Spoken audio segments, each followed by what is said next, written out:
Taking a look around the Major League Baseball scene these days, we bring in on the Menard Studio Hotline national MLB columnist for Bleacher Report, Scott Miller, joining us now.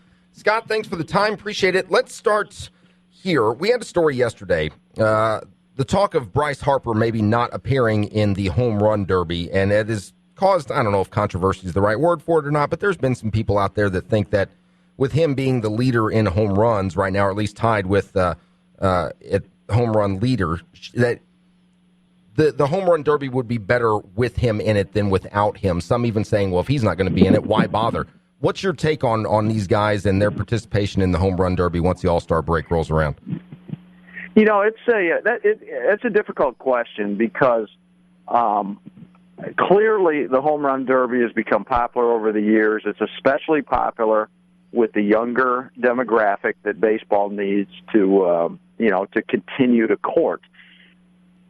Personally, I've never liked the home run derby. I just think it's a gimmick. I know that they alert the old cranky guys on the phone now. I think it's a gimmick, and it's way, way, way too long. I mean, it's like 2.5 hours. Mm-hmm. I think that the guys that have done it, many of them, Bobby Abreu comes to mind. It takes something out of them for the second half of the season, and you're going full gorilla swinging for 2.5 hours. I think there's a chance of injury. There's certainly a chance that you're not the same hitter in the second half of the year. Some people might say that's a bunch of bunk, but the numbers on a lot of these guys are that they go down. So, that said, that's why I started out saying it's a tough question, because Bryce Harper's and guys like him, their responsibility to Major League Baseball and to help market the game and sell the game. Yeah, you'd like to see him in there. If I'm the Washington Nationals, I don't shed a tear if he doesn't play, because I'm thinking, first of all, Bryce Harper's a guy that has yet to put together a full season of complete health. He's usually on the disabled list. Now, this is the first season. I mean, he could easily, I think at this point, the National League MVP. You got to keep him healthy, and the Nationals hope to win the World Series this year. So if I'm them, I'm thinking, yeah, Bryce, don't play. We wanted to do everything we can to keep you healthy. Talking to Scott Miller from Bleacher Report. It's Ford and O'Brien, ESPN Evansville 105.3 and online, ESPNEvansville.com. And sticking with the Nationals, Steven Strasburg goes on the 15-day disabled list. Looks like tests have confirmed a strained trap muscle for him. This is not his. You talk about Bryce Harper being a guy that has yet to really put together a complete season. Strasburg's the same way. And I think maybe he's had 3 seasons that he's played, that he's pitched at least, maybe even only 2 off the top of my head, that he's pitched 30 games. What's your opinion on Strasburg, and what can the Nationals do? Is this just a matter of just trying to have to play him sporadically and holding him to when they need him late if they try to make a strong playoff run? What's your take on Strasburg's situation? Yeah, I don't think you can just try to baby him and then say we need to ride him down the stretch when we need him, because if that's the case, you get to the stretch run, his stamina's not going to be built up like you need it to be. This is a guy that's become a problem for the Nationals. And you're right. I don't know. You mentioned number of starts, 30. I'm not sure about that, but I do know last year, I think he checked in at 215 innings pitched. That was the first time he crossed the 200 innings threshold. Now, 3 or 4 spring trainings ago, I sat down with him for a long time, and I asked him his definition of an ace pitcher, which everybody figured he should be and would grow into. And he himself told me, he said, I think he's a guy, I don't look at wins, losses, ERA, any of that. He said, I think he's a guy that throws 200 or more innings for a team year after year after year. And I agree with him, by the way, that a definition of an ace at this point is, if you be a workhorse and give your team 200-plus innings every year, you're doing pretty good, because that means you're pitching into the 7th and 8th innings. That means if you're doing that, you're probably, if not being dominant, you're at least, winning more often than not, or leading your team to a win. So he's only gotten to the 200-inning mark once. That was last year. Certainly doesn't look like he's going to do it again this year. a few years back, the Nationals shut him down because they were babying him on the innings pitch limit. I mean, they've done everything they can to keep this guy healthy. And, he continues to get the nagging injuries. He's already been through the Tommy John. That's obviously not a nagging injury. But,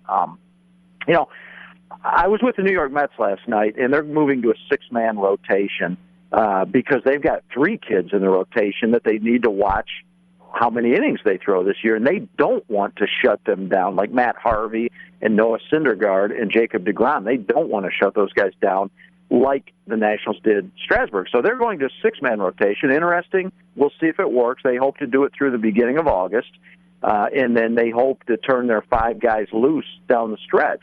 Now, the Nationals, anyway, the reason I bring that up, their manager, Terry Collins, last night, talking to him about this whole thing, he said, the thing is, he said, I was in the Dodgers organization years ago. Dr. Frank Jobe, the pioneer of the Tommy John surgery, he told me, you know what, pitchers are going to break, and no matter what you do, they're going to break. And I think that's the bottom line with all this stuff, the Tommy John stuff, the Steven Strasburg stuff.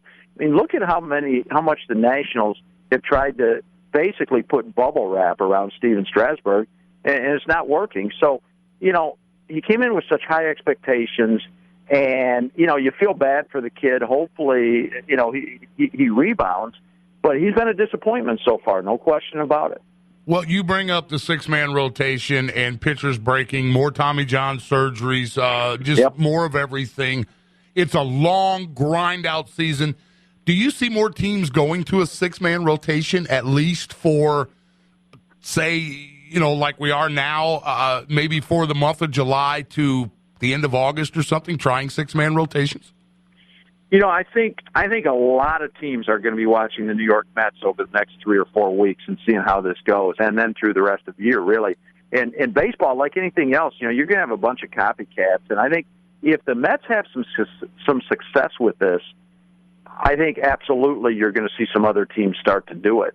Now if they don't, if a couple injuries occur and it turns out to be, it lasts for 2 or 3 weeks and then they've got to go away from it because this guy broke down or this guy wasn't pitching well on 5 days rest, going every 6th day. If that stuff happens, then, I think people say, okay, it was an interesting attempt by the Mets and it didn't work. But, like anything, I think if it works, I think you're going to see a lot of clubs really looking hard at the Mets and maybe, copying them. We're a Cubs affiliate here in Evansville, which we're about 5 hours from Chicago, but a huge contingency of Cardinals fans and Cubs fans, which obviously don't like each other. But the Cubs, awful young. John Lester, a lot of money, but maybe worth it. What do you see with the Cubbies? Are they still a year away? Is it longer, or are they in the playoff hunt come September? I'll give you 2 answers. I think they're in the playoff hunt come September, but I think they're another year away. For me, and I said this going into the year, God bless Anthony Rizzo for predicting they're going to win the division title. I love the enthusiasm, just like Joe Madden says, and Madden, of course, backed him up on that, on his prediction. He said, I'm not going to be scared to talk playoffs. Why else go to spring training unless you're trying to win? Mm-hmm. I get all that. I agree with all that. I'm a huge Joe Madden guy. I think he's as good as there is. I think, like everybody else, this young Cubs talent is for real. I think we've seen it already from Chris Bryant, Addison Russell, Javier Baez on the way. These guys, I'm all in on. I think they're going to be really good. But I don't think they've got the pitching yet. And, truthfully, these young guys, I think, probably need another year under their belt. I think when it comes, it's going to come pretty quickly for them. Maybe like the Astros this year. Who would have thought we've seen from the Astros what we've seen? But, the Cubs, I think they've done so much good in the last couple of years. I think they're on the verge.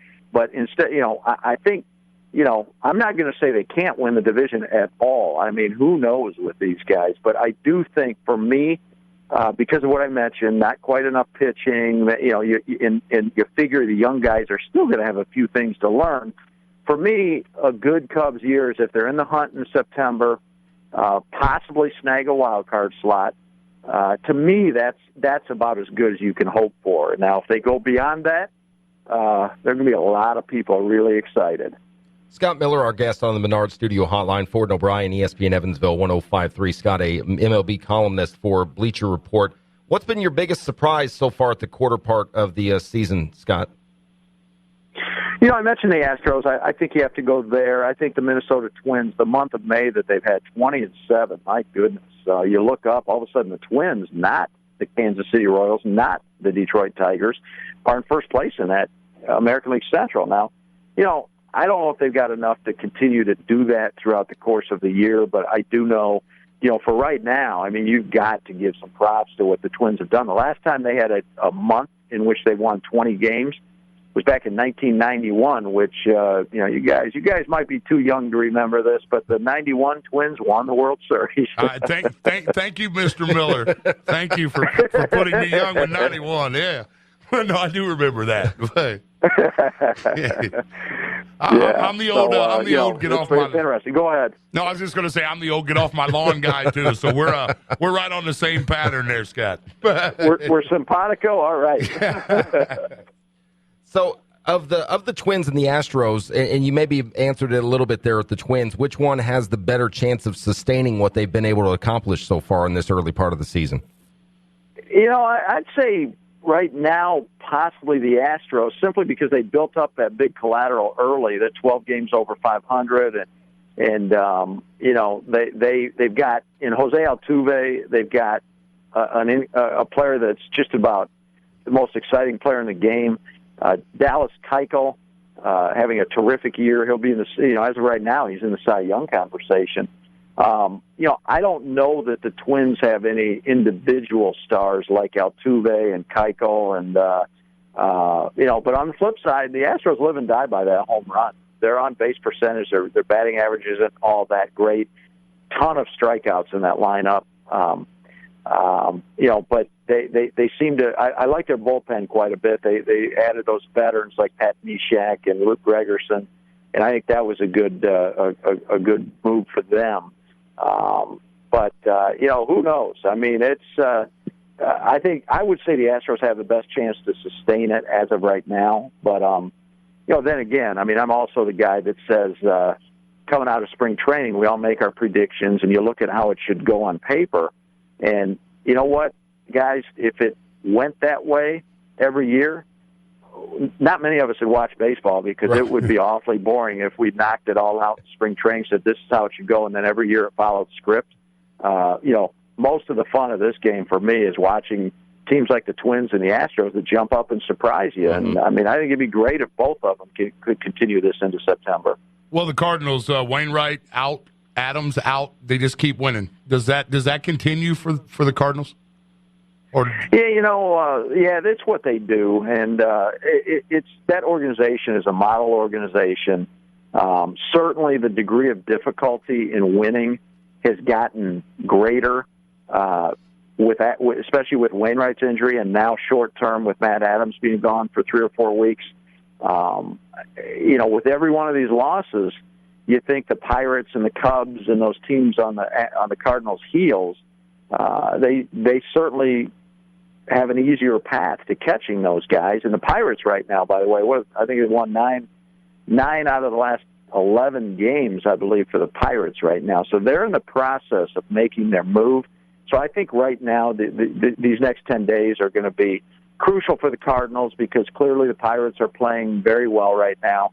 But you know, the Cardinals, I mean, it's phenomenal. 7 of the last 11 NLCSs has included the Cardinals.